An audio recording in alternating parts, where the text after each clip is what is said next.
Assalamualaikum warahmatullahi wabarakatuh. Kembali lagi di channel Berita Mistis. Untuk kisah kali ini masih melanjutkan dari kisah yang sebelumnya.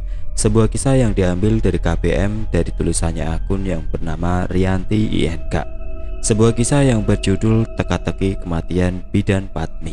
Sebelum kita masuk ke ceritanya, tekan dulu tombol like video ini dan jangan lupa tekan juga tombol subscribe channel ini. Dan nyalakan juga lonceng notifikasinya agar tidak ketinggalan cerita-cerita baru dari channel ini. Dan bagi teman-teman yang ingin membaca langsung ceritanya, nanti silakan saja kunjungi linknya yang nanti akan saya sertakan di kolom deskripsi. Dan seperti apa untuk kelanjutan kisah ini? Langsung saja kita simak berikut ini.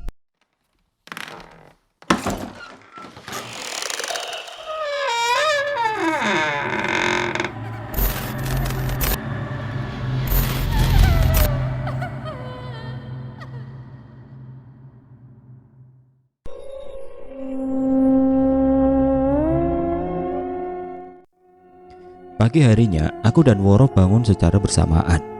Sebentar kami saling pandang, lalu beranjak bangun dan duduk di tempat tidur. Kami seperti baru bangun dari sebuah mimpi buruk. Sejenak kami bergeming. Aku berusaha mengingat apa yang terjadi tadi malam. Rok, tadi malam itu kita beneran ngalami kejadian serem? Apa cuma ngimpi sih? Tanyaku masih tidak yakin.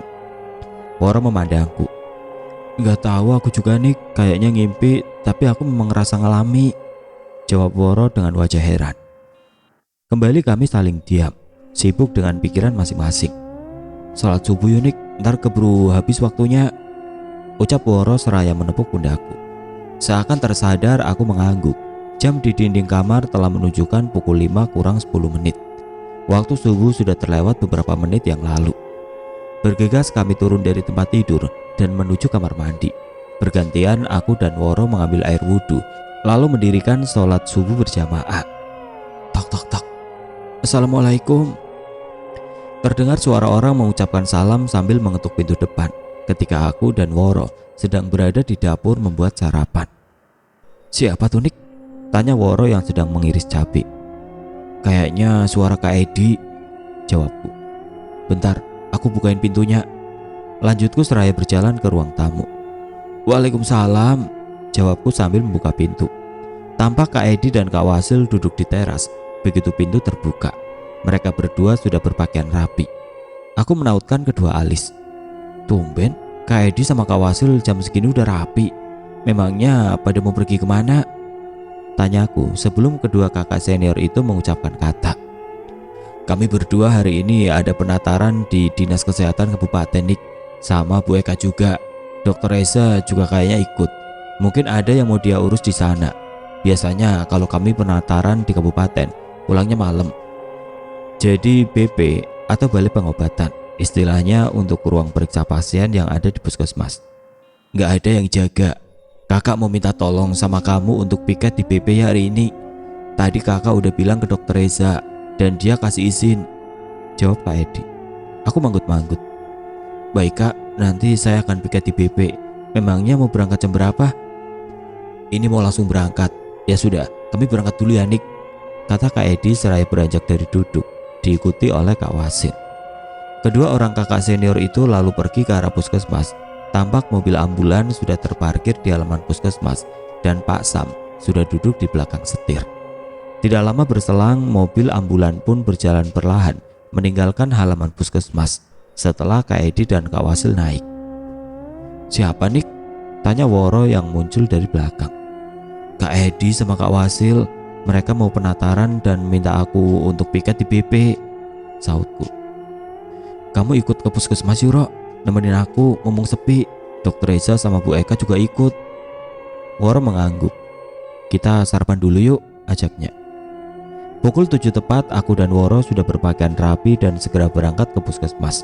Di depan rumah Dokter Reza ada Tiara yang sedang menyuapi Putri. Bik Tami aku lihat sedang menyapu di ruangan dalam. Aku hanya menyapa Tiara sekilas, malas jika harus bertatap muka lama-lama dengan Bik Tami. Sampai di puskesmas keadaan masih sepi. Belum terlihat ada pasien yang datang. Teman sejawat yang lain pun belum ada yang datang. Tiba-tiba muncul ide di kepalaku untuk melihat-lihat ruangan kerja Dokter Eza. Aku lalu mengutarakan hal itu pada Woro. Mumpung gak ada orang, Rok, aku mau lihat-lihat ruang Dokter Reza. Aku penasaran banget sama yang namanya bidan Patmi, kataku. Nanti kalau tiba-tiba ada yang datang gimana? Tanya Woro khawatir. Kamu tolong jaga pintu depan ya. Nanti kalau ada orang yang datang, kamu kasih kode, pura-pura batuk atau apa kek. Tanpa menunggu persetujuan Woro, aku langsung menuju ruang kepala puskesmas. Sementara Woro berdiri di depan pintu masuk. Aku mulai melihat-lihat isi lemari yang ada di dalam ruangan tersebut. Barangkali saja aku akan menemukan sesuatu di sana yang bisa dijadikan petunjuk untuk menjawab rasa penasaranku. Tapi sampai sekitar 20 menit, aku tidak temukan apapun di dalam lemari itu.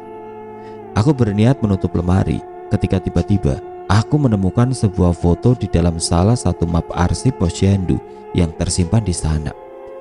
Di dalam foto itu tampak Dokter Reza dan Bu Eka, juga Bu Rina, Bu Supri, dan perempuan yang Bang Udin bilang kalau dia yang bernama Bidan Patmi. Beberapa saat aku terpana melihat foto tersebut, seraya mengernyitkan kening. Berarti benar kalau perempuan bernama Patmi itu memang pernah dinas di puskesmas Mawar ini. Dalam foto tersebut terlihat Bu Rina dan Bu Supri sangat akrab dengan Bidan Patmi. Mungkin itu sebabnya kenapa Bu Supri tahu banyak tentang Bidan Patmi, seperti yang pernah dia bilang tempo hari padaku. Kalau gitu, aku akan cari tahu soal Bidan Patmi ke Bu Supri dan Bu Rina. Mereka pasti banyak tahu soal itu. Aku membatin setelah beberapa saat mengamati dengan seksama foto itu. Aku lalu mengembalikan map arsip posyandu tersebut ke tempat semula. Setelah itu aku bergegas keluar dari dalam ruangan kepala puskesmas, sebab jam di dinding ruang kerja Dokter Reza telah menunjukkan waktu hampir pukul 8 pagi. Aku khawatir staf puskesmas serta pasien mulai datang, dan nanti aku akan ketahuan jika masih berada di sana. Teman sejawat yang lain pasti akan merasa curiga pada aku. Belum lagi kalau di antara staf puskesmas ada yang mengadukan hal itu kepada Dokter Reza atau Bu Eka, bakalan jadi rumit urusannya. Segera aku menghampiri Woro yang masih berdiri di pintu masuk. Beruntung belum terlihat ada seorang pun yang datang ke puskesmas, baik staf maupun pasien. Aku bernapas dengan lega. Sudah selesai kamu lihat-lihat ruangannya Dokter Reza, Nik? Tanya Woro saat aku sudah berada di dekatnya. Aku mengangguk. Udah, Ro. Tapi belum semua aku lihat dengan teliti, cuma selintas saja. Soalnya aku buru-buru, takut ketahuan sama kakak senior yang lain kalau nggak cepetan pergi dari sana. Sekarang udah waktunya jam kerja, pasti mereka sebentar lagi bakalan pada datang. Terus apa yang kamu lihat di sana, Nik? Apa kamu nemu sesuatu yang ada hubungannya sama Bidan Patmi? Tanya Woro antusias. Kita ngobrolnya di dalam ruang KIA aja yuk, Roh. Sambil duduk biar santai, gak capek berdiri, ajakku. Ih, kamu itu, Nik. Kalau kita ngobrol di dalam ruang KIA, nanti malah kita gak tahu kalau ada orang di luar yang sedang nguping obrolan kita. Mending di ruang tunggu aja. Jadi kita bisa lihat kalau ada orang yang datang, bisa langsung stop ngomongnya, kata Woro seraya mencolek tanganku. Aku manggut-manggut. Bener juga kata kamu, Rok. Ayo sekarang kita ke ruang tunggu. Kami pun menuju ke ruang tunggu. Di sana aku menceritakan pada Woro apa yang sudah aku temukan di dalam lemari berkas yang ada di ruangan Dokter Reza. Sebuah foto yang ada Bidan Patmi bersama dengan Dokter Reza, Bu Eka, Bu Supri, dan Bu Rina. Berarti Bu Supri dan Bu Rina memang kenal baik sama Bidan Patmi, Rok. Aku lihat foto mereka tampak amat akrab. Pantesan waktu itu Bu Supri bilang mau cerita soal Bidan Patmi. Pasti Bu Supri tahu banyak soal dia. Terus apa rencana kamu sekarang, Nik? Aku mau kasih tahu Bang Udin soal ini, jawabku sembari mengambil HP dari dalam saku bajuku. Aku lantas mengirim SMS pada Bang Udin yang intinya mengatakan padanya apa yang sudah aku temukan di dalam lemari berkas yang ada di ruangan Dokter Reza. Wah, pagi banget datangnya kamu, Nik, kata Kak Mamat tidak lama setelah aku selesai mengirim SMS. Disusul oleh Kak Bani dan Kak Gunawan. Mereka bertiga lalu duduk juga di ruang tunggu. Iya, Kak, tadi ada Kak Wasil sama Kak Edi datang ke rumah, bilang kalau mereka hari ini mau penataran di dinas kabupaten. Saya disuruh untuk piket di BP, jadinya datang pagi, jawabku seraya tersenyum. Ini bidan baru juga? Tanya Kak Gunawan pada Woro. Baguslah kalau ada bidan yang lain selain kamu, Nik. Jadi kamu gak sendirian tinggal di perumahan kayak Padmi waktu itu. Lanjutnya. Bukan kak, ini Woro teman kuliah saya. Dia cuma nganterin saya ke sini kemarin. Soalnya kan saya belum tahu daerah sini. Dan kebetulan Woro ini rumahnya di dekat terminal Karangtengah. Jawabku menjelaskan. Padmi itu bidan juga kak? Tanyaku pura-pura belum tahu. Aku melihat Kak Gunawan tampak bingung. Dia lalu menoleh ke arah Kak Mamat dan Kak Bani. Ketiga orang kakak senior itu beberapa detik saling berpandangan. Kok malah pada diem sih kak? Apa Padmi itu bidan yang dinas di sini sebelum saya? Tanyaku lagi. Seraya menatap Kak Gunawan, Kak Mamat dan Kak Bani secara bergantian. Belum sempat salah satu dari ketiga orang kakak senior itu menjawab pertanyaanku, datang 3 orang pasien BP dan 2 orang pasien ibu hamil. Juga Kak Awal, petugas kesehatan lingkungan Puskesmas Mawar. Tunik, pasien udah pada datang, kata Kak Gunawan. Raut wajahnya kelihatan sekali kalau dia tampak begitu lega. Pasti karena terhindar dari pertanyaanku tadi. Ayo mulai kerja, sudah waktunya jam dinas. Ibu Kak Bani seraya beranjak dari duduk. Dia lalu pergi ke ruang loket pendaftaran dan mulai memanggil satu persatu pasien yang datang. Disusul oleh Kak Gunawan dan Kak Mamat, mereka menuju ke dalam ruangan kerja masing-masing. Dengan agak kecewa, aku pun segera masuk ke ruangan KIA. Sementara Woro, aku minta tolong padanya untuk melayani pasien di ruang BP. Hingga menjelang waktu pulang, kunjungan pasien BP dan KIA tidak berhenti. Meskipun waktunya tidak bersamaan, jadi aku melakukan pemeriksaan secara bergantian. Setelah pasien KIA terlayani, aku berpindah ke ruang BP. Begitu seterusnya sampai pasien yang datang terlayani semua. Aku tidak lagi meminta bantuan Woro, sebab pasien datangnya tidak bersamaan. Rok, kamu lihat nggak tadi pagi?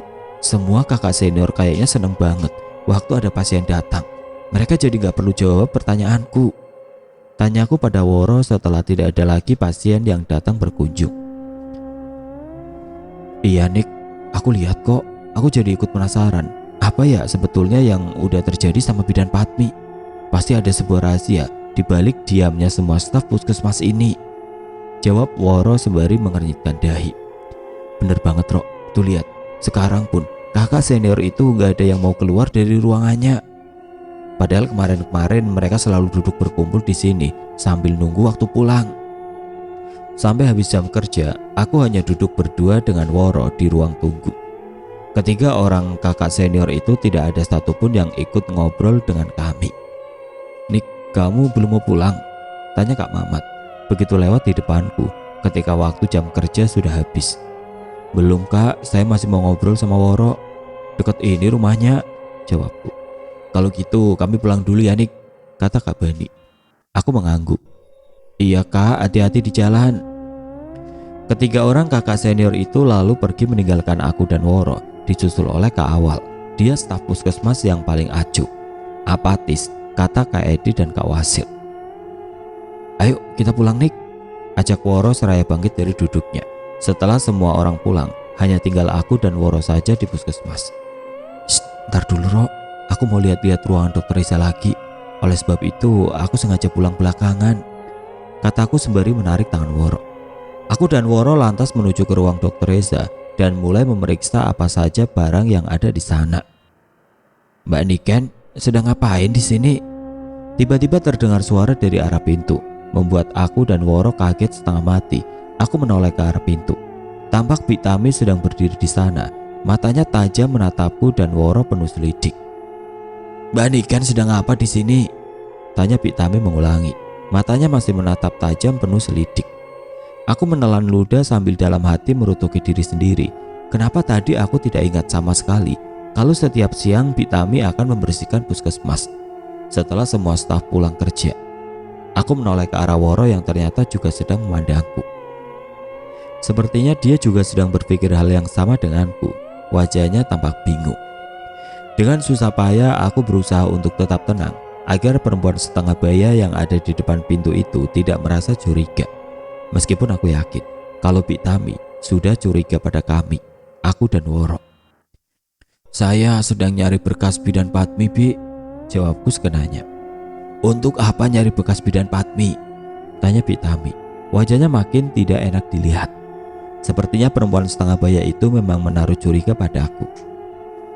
Soalnya pasien yang datang periksa tanya ke saya, Bidan Patmi kemana? Kok nggak dinas lagi di puskesmas ini? Saya kan belum tahu siapa Bidan Patmi, makanya saya nyari berkasnya Bidan Patmi di ruang Dokter Esa.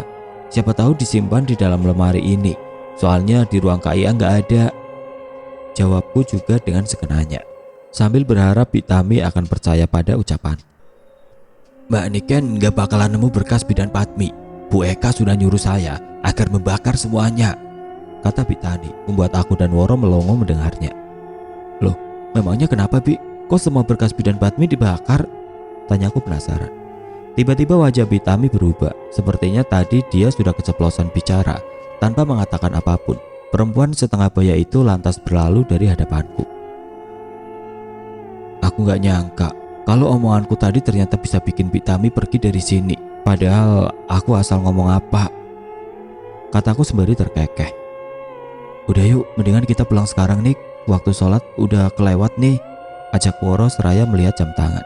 Aku mengangguk mengiyakan. Kami berdua kemudian bergegas keluar dari ruangan Dokter Reza dan pulang. Saat melewati rumah Dokter Reza, aku kembali seperti melihat sosok Bidan Patmi ada di dalam ruang tamu yang pintunya terbuka.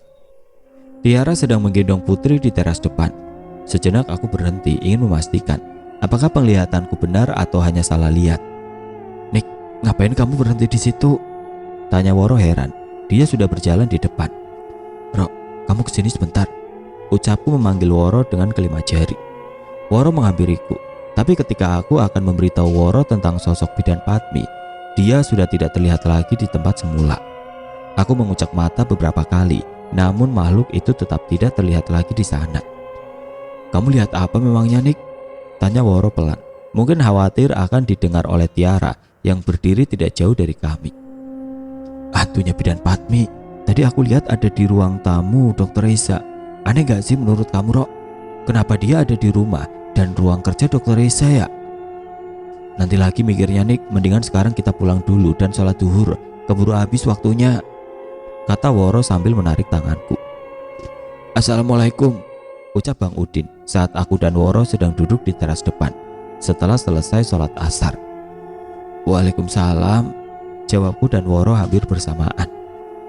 Maaf Mbak, SMS Mbak Niken tadi nggak saya balas, pulsa saya habis, makanya saya sekarang datang ke sini mau nanya soal itu, kata Bang Udin setelah aku persilahkan duduk. Oh pantesan, saya kira kenapa kok Bang Udin gak balas SMS saya, kataku. Aku lalu menceritakan soal foto yang aku temukan itu. Kalau gitu, Patmi memang benar pernah kerja di sini. Tapi kenapa semua orang yang kerja di puskesmas gak ada yang mau bilang? Saya jadi tambah curiga. Pasti ada sesuatu yang sudah terjadi sama Patmi, kata Bang Udin sambil manggut-manggut. Saya harus cari tahu sebabnya sampai dapat, Mbak. Saya gak akan pulang dulu ke Jawa Timur sebelum tahu apa sebenarnya yang sudah terjadi sama Patmi, lanjut Bang Udin seraya menatapku. Sebetulnya pernah sih salah satu orang yang ada dalam foto itu bilang kalau dia mau cerita soal Bidan Patmi ke saya, Bu Supri namanya, dan dia bilang mau main ke sini. Semoga saja besok atau lusa Bu Supri datang ke sini, kataku. Saya tolong kabarin ya Mbak, kalau Bu Supri datang ke sini atau alamat rumahnya di mana, biar saya datang langsung ke sana, kata Bang Udin dengan antusias. Duh maaf Bang, kalau rumahnya saya nggak tahu. Besok deh kalau Bu Supri datang, Bang Udin akan saya kabari, kataku. Kami bertiga kemudian membicarakan seputar hilangnya Bidan Patmi yang misterius. Aku belum berani mengambil kesimpulan kalau dia sudah meninggal, sebab belum ada bukti yang aku temukan. Meskipun sudah beberapa kali aku didatangi sosok makhluk menyeramkan yang mirip dengan Bidan Patmi. Menjelang waktu maghrib, Bang Udin pamit pulang. Dokter Reza dan rombongan belum pulang. Mobil ambulan puskesmas yang membawa mereka belum kelihatan datang. Tampak Bitami di teras depan rumah Dokter Reza sambil menggendong Putri. Mungkin Tiara sedang mengerjakan yang lain. Perempuan setengah baya itu memandang ke arahku. Sepertinya dia sedang mengira-ngira siapa lelaki yang baru pulang dari rumahku. Kita masuk Rok, biar nggak dilihatin terus sama Bitami, ajakku seraya beranjak dari duduk. Nick, kenapa kamu gak tanya Pitami lagi soal bidan Patmi? Tanya Woro. Maksudnya? Aku balik bertanya karena kurang paham. Ya, kamu coba tanya ke dia lagi soal bidan Patmi, Nick. Mungkin Pitami sedang nganggur dan Dokter Esa sama Bu Eka gak ada di rumah. Aku lihat kayaknya dia itu orangnya latah. Kalau didesak terus dengan pertanyaan yang sama, mungkin aja dia mau cerita. Jelas Woro dengan panjang lebar. Males aku lihat mukanya yang judes, Ro. Ya nggak usah dilihat dong, yang penting kan kamu dapat informasi soal bidan Patmi. Kalau enggak, aku aja yang coba tanya. Ayo kita samperin Pitami, kata Woro sembari bangkit dari tempat duduknya. Tapi ini udah mau maghrib, Bro. Justru itu Nick, dia kan bakalan risih kalau kita lama gak pulang-pulang. Tanpa menunggu waktu, Woro segera berjalan ke arah rumah Dokter Esa. Dengan terpaksa aku mengikutinya dari belakang. Sedang nyore ya, Bi? Tanya Woro seraya memegang pipi Putri. Begitu kami sampai di dekat Pitami, aku tahu tentu itu hanya sekedar basa-basi saja. Perempuan setengah baya itu tidak menjawab seperti biasanya. Aku sudah menduga sebelumnya. Bi, memangnya kenapa sih kok semua berkas bidan Patmi sama Bu Eka disuruh bakar? Tanya Woro. Dia lalu mencolek lenganku. Kode agar aku juga bertanya hal yang sama. Iya Bi, saya kan jadi penasaran kenapa Pitami disuruh bakar semua berkas bidan Patmi sama Bu Eka? Tanyaku. Cerita dong Bi, biar kami tahu, lanjut Woro. Pitami masih diam, tapi sepertinya dia sudah mulai tidak nyaman dengan kedatanganku dan Woro. Tidak lama Tiara keluar dan ngambil Putri dari gendongan Pitami. Bi, bilang dong kenapa semua berkas bidan Patmi dibakar? Tanyaku lagi, membuat Pitami seperti orang bingung. Dalam hatinya aku tersenyum, ternyata prediksi Woro benar. Bu Eka marah, soalnya kan Putri anaknya Bu Patmi, kata Tiara tiba-tiba dengan polosnya. Ah, apa aku tidak salah dengar? Aku dan Woro saling berpandangan sambil melongo. Putri anaknya bidan Patmi, tadi Tiara bilang. Gimana sih maksudnya? Aku sama sekali tidak paham. Sebenarnya aku sangat ingin bertanya lebih lanjut soal itu pada Tiara atau Pitami. Tapi aku lihat mobil ambulan puskesmas sudah terlihat memasuki halaman puskesmas. Bisa gawat kalau Bu Eka datang, aku masih berada di rumah Dokter Esa. Maka aku dan Woro pun pamit dan bergegas pulang. Ro, kamu tadi denger kan waktu Tiara bilang kalau Putri itu anak bidan Patmi? Apa maksudnya ya? Aku jadi bingung. Cerita yang sebenarnya itu kayak gimana sih? Bikin tambah penasaran saja. Tanyaku pada Woro saat kami baru selesai sholat maghrib. Iya Nick, aku jadi ikutan penasaran sama bidan Patmi. Kalau Putri itu memang anaknya bidan Patmi, kenapa dia diasuh sama Bu Eka dan Dokter Esa ya? Terus bidan Patminya kemana? Apa memang betul dia itu udah meninggal? Jangan-jangan benar kecurigaan kamu soal Bu Eka dan Dokter Esa. Mereka bertiga memang ada hubungannya. Aku mau kasih tahu Bang Udin soal ini, biar dia tambah semangat nyari infonya. Semoga saja bisa cepat terungkap semua misteri soal bidan Patmi. Ucapku seraya mengambil HP dari atas kasur, lalu segera mengirim SMS ke Bang Udin, menceritakan apa yang tadi sore aku dengar dari Tiara, yang menyebutkan kalau Putri itu anak bidan Patmi. Nick, besok aku pulang ya, soalnya aku kan harus istirahat dulu sambil beresin barang-barang yang mau aku bawa sebelum berangkat kerja lagi di rumah sakit Karangtanjung, kata Woro setelah aku selesai mengirim SMS untuk Bang Udin. Kok pulang sih Ro? Aku sendirian dong nanti. Mau gimana lagi Nick, aku kan kerja juga. Aku menghela nafas dalam. Iya deh, aku ngerti kok. Makasih banyak ya Ro, udah mau nganter aku ke sini. Malah mau nemenin sampai beberapa hari. Padahal kalau kamu masih di sini, kita bisa cari info soal bidan Patmi sama-sama. Sebetulnya aku juga penasaran Nick sama misteri hilangnya bidan Patmi. Semoga saja cepat bisa terungkap. Kamu mau berangkat jam berapa besok? Sekitar jam 7 atau 8, biar sampai rumah masih siang. Kami lantas membahas tentang ucapan Tiara soal Putri sampai menjelang waktu sholat Isya tiba. Keesokan harinya pukul 6:30 Woro sudah bersiap-siap. Dia memanaskan mesin sepeda motor miliknya, sebab selama dia tinggal bersamaku, sepeda motor itu hanya terpakai 1 kali ketika kami berbelanja kebutuhan untuk selama 1 minggu. Waktu pertama kali kami datang ke tempat ini. Mau pergi kemana Nick? Tanya Kak Awal yang melintas di depan rumah. Dia sudah berpakaian seragam dan membawa tas ransel di punggungnya. "Ini teman saya mau pulang, Kak. Kak Awal mau kemana? Pagi banget udah rapi," tanyaku. "Saya mau ke dinas provinsi nih, mau ada yang saya urus." "Kalau gitu kebetulan Kak, perginya bareng teman saya aja ya, biar dia ada kawannya di jalan." "Boleh, tapi sekarang saya mau ke puskesmas dulu, mau nyiapin berkas yang mau dibawa." "Iya Kak, nggak apa-apa, Woro mau nunggu kok, ya kan Ro?" Woro mengangguk, dan Kak Awal pun segera menuju ke puskesmas. "Nah Ro, kebetulan Kak Awal mau dinas ke provinsi. Kamu jadi bisa ada temen di jalan nanti. Kita sarapan dulu yuk sambil nunggu Kak Awal selesai," kataku seraya masuk ke rumah. Woro lalu mematikan mesin sepeda motornya dan menyusulku ke dalam. Kami pun sarapan bersama. Niken, jadi berangkat bareng gak?" teriak Kak Awal dari luar sembari membunyikan klakson sepeda motornya saat aku dan Woro baru selesai sarapan. Kami berdua lalu pergi ke ruang tamu dan membuka pintu depan. "Jadi berangkat bareng gak Nik?" tanya Kak Awal lagi begitu pintu terbuka. "Iya Kak, jadi kok, tunggu sebentar ya," jawabku. Woro kemudian pergi ke dalam untuk mengambil tas dan kunci sepeda motornya. Tidak lama berselang dia sudah keluar lagi. "Aku pulang dulu ya Nik, jaga diri baik-baik," kata Woro. "Iya Ro, hati-hati di jalan. Sekali lagi makasih banyak sudah antar aku ke sini dan nemenin sampai tadi malam. Salam untuk ayah, ibu dan Ani." Kami lalu saling berpelukan. Sebentar kemudian Woro naik ke atas jok sepeda motornya lalu menghidupkan mesinnya. Setelah itu dia mengikuti Kak Awal yang sudah menjalankan sepeda motornya lebih dulu. Aku mengantar kepergian Woro sampai bayangannya tidak terlihat lagi. Ada rasa kehilangan setelah Woro pergi, padahal hanya beberapa hari saja dia menemaniku di perumahan. "Nik, ayo berangkat kerja," teriak Kak Edi dari depan teras rumahnya. "Iya Kak, sebentar saya kunci pintu dulu."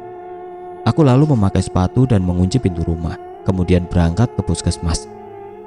"Ini ada oleh-oleh untuk kamu sama Woro," kata Kak Wasil seraya memberikan sebuah bungkusan kecil padaku. "Wah, apa ini? Kok repot-repot segala Kak? Makasih banyak ya, tapi Woro udah pulang, barusan saja bareng sama Kak Awal," kataku sembari mengambil bungkusan dari tangan Kak Wasil. "Kok dia pulang? Kamu sendirian dong nanti?" tanya Kak Edi.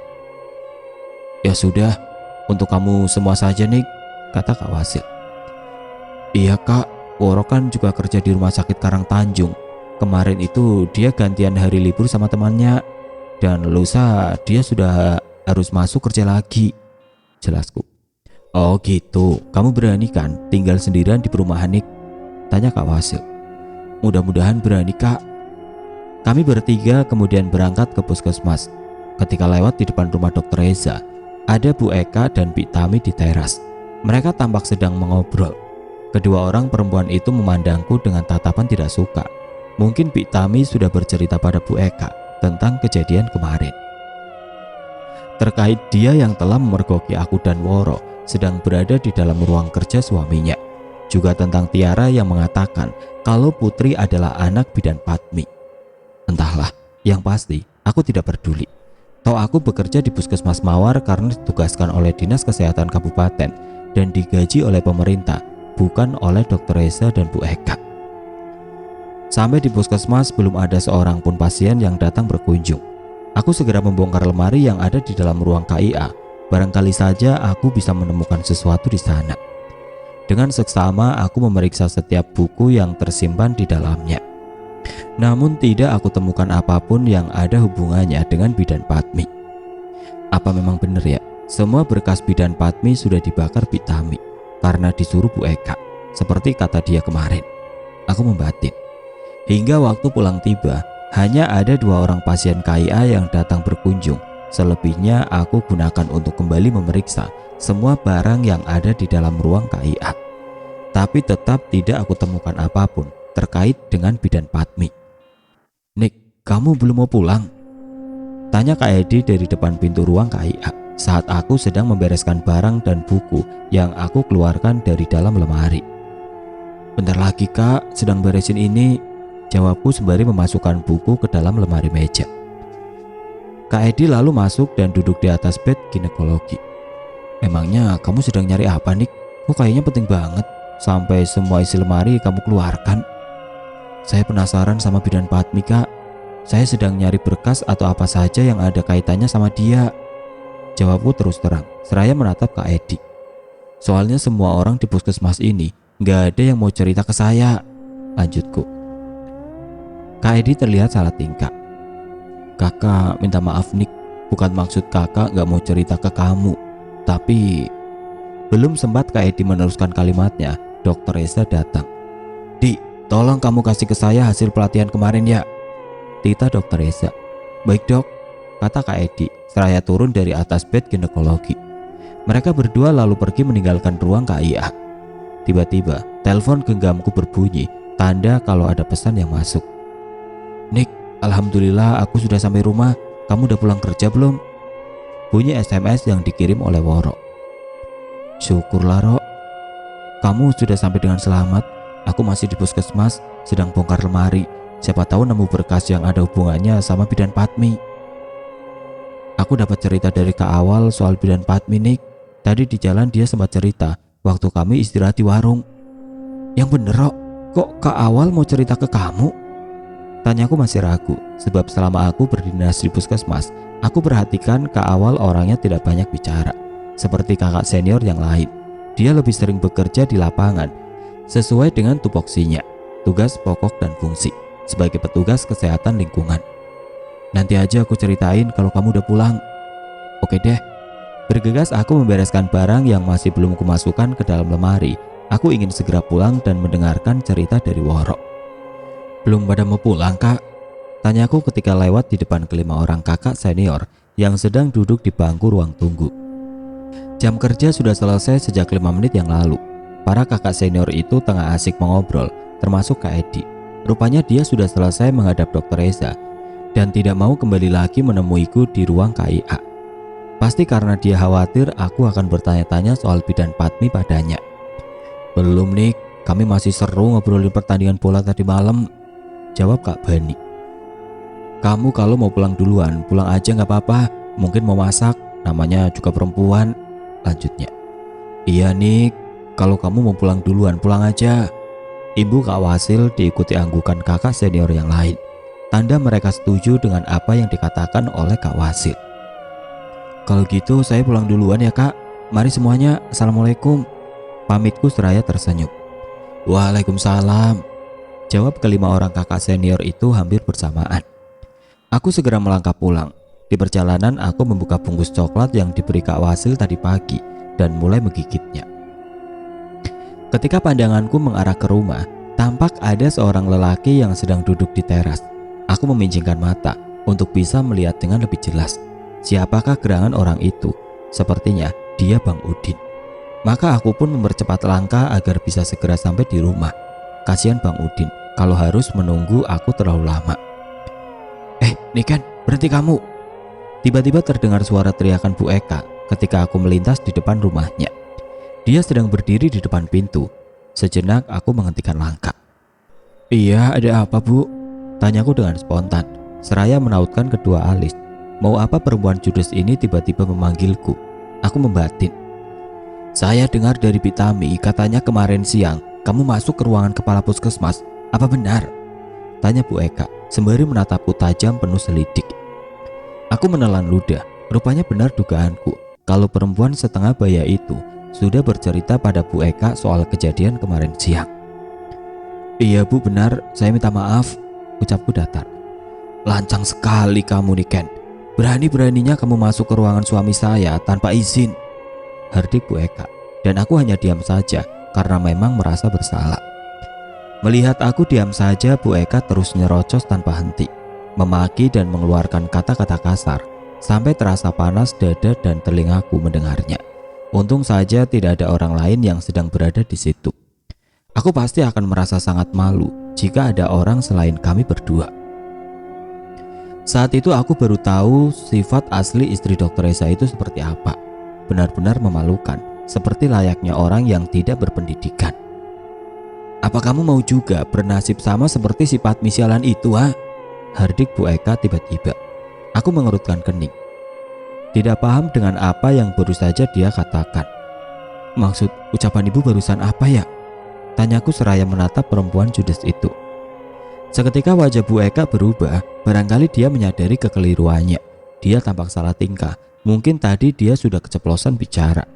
Tanpa banyak bicara lagi, Bu Eka langsung masuk ke dalam rumah dan membanting pintunya. Dasar perempuan gila, aku mendengus. Segera aku meneruskan langkah menuju rumah. Apa maksud dari omongan Bu Eka tadi ya? Apa mungkin bidan Padmi itu dibunuh oleh Bu Eka? Aku jadi makin yakin kalau misteri hilangnya bidan Padmi ada hubungannya sama Bu Eka. Bikin aku tambah penasaran saja. Sudah pulang Mbak Niken? Tanya Bang Udin saat aku sampai di teras. Iya sudah Bang, Bang Udin udah dari tadi. Belum kok Mbak, sekitar setengah jam yang lalu. Habis selesai sholat, saya langsung ke sini. Saya sholat zuhur dulu ya Bang, ucapku sambil membuka pintu. Ayo masuk dulu Bang, lanjutku mempersilahkan. Iya Mbak, saya nunggu di luar saja, sekalian ngadem. Oh gitu ya. Ya sudah, saya masuk dulu ya Bang. Bergegas aku mengambil air wudhu lalu mendirikan sholat zuhur. Setelah sebelumnya berganti pakaian terlebih dulu. Aku lantas membuat 2 cangkir air teh manis dan membawanya ke depan. Silakan diminum Bang, tapi cuma air teh, gak ada temannya, kataku seraya menaruh sebuah cangkir di dekat Bang Udin. Makasih Mbak, saya minta maaf ya Mbak kalau kedatangan saya ke sini mengganggu Mbak Niken. Soalnya saya beneran ingin minta bantuan Mbak Niken soal Padmi. Saya nggak tahu harus minta tolong ke siapa di sini. Aku tersenyum. Iya Bang, nggak apa-apa kok. Saya nggak merasa keganggu. Soalnya saya juga penasaran sama kasus yang berhubungan dengan bidan Padmi. Mbak, sekali lagi saya minta maaf. Bang Udin tidak melanjutkan kalimatnya. Tampak keraguan di wajahnya. Aku menyengeritkan kening seraya memandang lelaki yang duduk di depanku. Ada apa Bang? Ngomong aja gak apa-apa kok. Bang Udin menghela nafas panjang. Apa Mbak Niken sudah pernah memeriksa semua barang yang ada di dalam rumah ini? Soalnya ada orang yang bilang ke saya kalau Padmi sebelumnya tinggal di sini dan membuka praktik. Jadi saya pikir barang-barang yang ada di dalam rumah ini adalah punya Padmi. Siapa tahu kita bisa menemukan petunjuk kalau memeriksanya. Tapi sekali lagi saya minta maaf kalau saya sudah salah menduga Mbak. Aku manggut-manggut sembari dalam hati membenarkan ucapan Bang Udin. Kenapa kemarin-kemarin aku tidak pernah memikirkan hal tersebut? Aku membatin. Semua barang yang ada di dalam rumah ini memang bukan punya saya kok Bang. Dan saya juga belum pernah memeriksa satu pun dari barang-barang itu. Malah saya nggak kepikiran sama sekali. Gimana kalau sekarang kita periksa bareng-bareng Bang? Usulku dengan antusias. Gini aja Mbak, gimana kalau Mbak Niken yang memeriksa semua barang-barang itu dan saya nunggu di luar? Soalnya nggak enak kalau hanya kita berdua yang berada di dalam. Takutnya nanti malah jadi fitnah. Iya sebentar Bang, tadi teman saya Woro bilang mau cerita soal bidan Padmi. Ya Allah, saya kok bisa sampai lupa, kataku seraya menepuk jidat. Saya ambil HP dulu di dalam ya, lanjutku. Aku beranjak dari duduk lalu berjalan ke arah kamar untuk mengambil telepon genggam itu. Tidak ada pesan ataupun panggilan dari Woro saat aku membuka HP tersebut. Aku kemudian mencoba menghubungi Woro sambil berjalan menuju ke teras, tapi nomornya sedang tidak aktif. Beberapa kali aku mencoba dan hasilnya tetap sama, nomor Woro tidak bisa dihubungi. Kenapa nomor Woro tidak aktif ya? Dia juga gak kirim SMS bilang soal bidan Padmi yang diceritakan ke awal. Apa dia lupa ya? Aku membatin. Aku lantas mengirim SMS pada Woro menanyakan soal cerita ke awal tentang bidan Padmi. Gimana Mbak? Apa kata teman Mbak Niken soal Padmi? Tanya Bang Udin. Saat dilihatnya aku keluar rumah. Nomor teman saya gak bisa dihubungi, HP-nya sedang gak aktif Bang. Mungkin sebentar lagi. Ya sudah, saya mau periksa barang-barang yang ada di dalam kamar, periksa dulu ya. Kembali aku masuk ke ruang dalam dan pergi ke kamar periksa. Lalu perlahan membuka pintunya, seraya mengucapkan salam. Tiba-tiba, bulu kuduk kedua tanganku meremang. Yang pertama kali aku periksa adalah lemari obat. Terdapat banyak tumpukan buku, majalah, koran, tabloid, dan map yang tersimpan di dalamnya. Satu demi satu aku mulai meneliti barang-barang tersebut dengan seksama, berharap akan menemukan sesuatu yang bisa dijadikan petunjuk tentang bidan Padmi. Aku menemukan sebuah album foto berukuran kecil yang hanya muat untuk menyimpan satu buah foto di setiap lembarnya. Album foto tersebut tersimpan di dalam sebuah buku. Sepertinya memang sengaja disembunyikan di sana. Segera aku membuka-buka album foto tersebut. Sejenak aku mengerutkan kening. Di dalam album foto itu terdapat foto-foto Bu Eka dan bidan Padmi dalam berbagai tempat. Mereka berdua terlihat amat akrab, saling berpelukan dan tertawa bersama. Aku lalu mencoba mencari tanggal foto itu dibuat, namun tidak aku temukan. Ini foto kapan ya? Kenapa Bu Eka dan bidan Padmi kelihatan sangat akrab? Apa sebelumnya mereka berdua memang sudah saling kenal? Beberapa waktu aku mengamati dengan seksama foto Bu Eka dan bidan Padmi tersebut, sambil berusaha mencari sesuatu di dalam foto itu. Barangkali saja tertulis tanggal dan tahun pembuatan, atau apa saja di sana yang aku terlewat melihatnya, yang bisa aku jadikan sebagai petunjuk tentang misteri hilangnya bidan Padmi. Tapi aku tidak menemukan apapun di dalam foto itu. Aku lantas kembali memeriksa isi dalam lemari. Hampir setengah jam aku mencari, tetap tidak menemukan hasil apapun yang berkaitan dengan bidan Padmi selain album foto itu. Akhirnya aku keluar menemui Bang Udin yang masih menunggu di teras. "Gimana Mbak? Apa Mbak Nika nemu sesuatu?" tanya lelaki itu antusias ketika aku sampai di pintu. Aku menggeleng. "Enggak Bang," jawabku seraya duduk di tempat semula. Wajah Bang Udin tampak kecewa. Dia menghela nafas dalam. "Tadi di dalam lemari saya cuma nemu album foto ini Bang," kataku sembari memberikan album foto tersebut pada Bang Udin. "Apa Mbak Niken tahu sama perempuan yang sama Padmi ini?" tanya Bang Udin setelah selesai melihat semua foto yang ada di dalam foto itu. "Dia itu Bu Eka, istrinya dokter kepala puskesmas ini Bang." "Ini foto kapan ya kira-kira Mbak?" tanya Bang Udin lagi. "Gak tahu Bang, tadi saya juga sempat teliti foto itu. Siapa tahu nemu tanggal atau tahun dibuatnya, tapi gak tertulis kayaknya di situ." "Oh iya Mbak, saya mau tanya soal SMS yang tadi Mbak Niken kirim, yang bilang kalau anak yang diasuh oleh istri Dr. Reza adalah anak Padmi. Itu apa maksudnya?"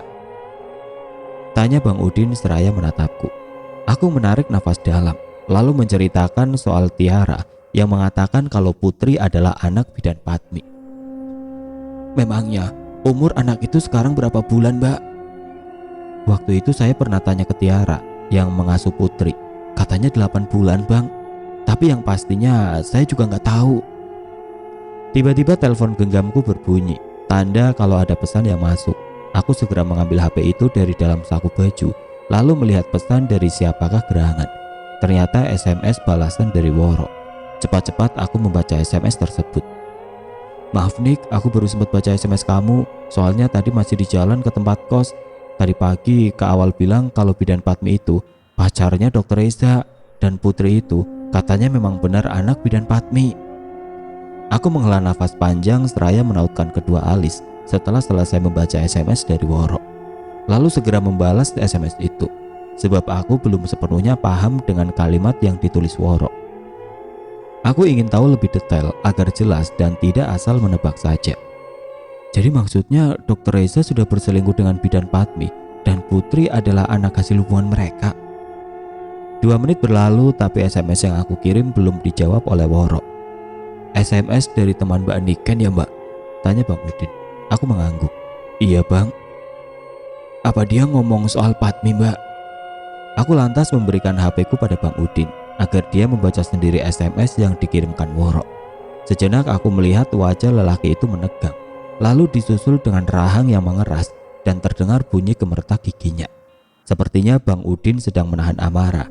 Wajar saja, siapa orangnya yang tidak akan marah jika tiba-tiba calon istrinya menghilang, lalu mendengar kabar kalau ternyata perempuan itu telah berselingkuh dan sampai mempunyai anak. Aku beranjak dari duduk, lalu pergi ke belakang mengambil segelas air bening. "Diminum dulu airnya Bang, biar Bang Udin agak tenang," kataku seraya memberikan gelas berisi air bening tersebut.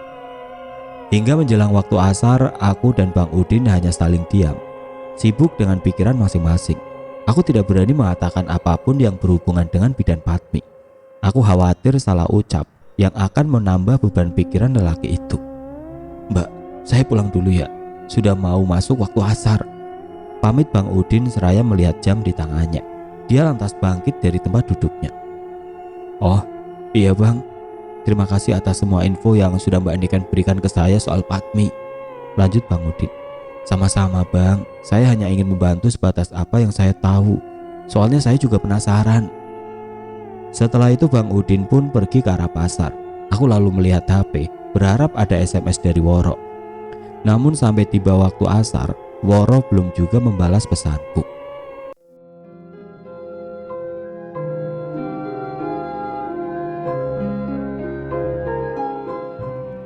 Oke teman-teman, sampai di sini dulu ceritanya. Nantikan kelanjutan kisah ini di video berikutnya. Agar tidak ketinggalan, klik tombol subscribe channel ini dan nyalakan lonceng notifikasinya. Wassalamualaikum warahmatullahi wabarakatuh.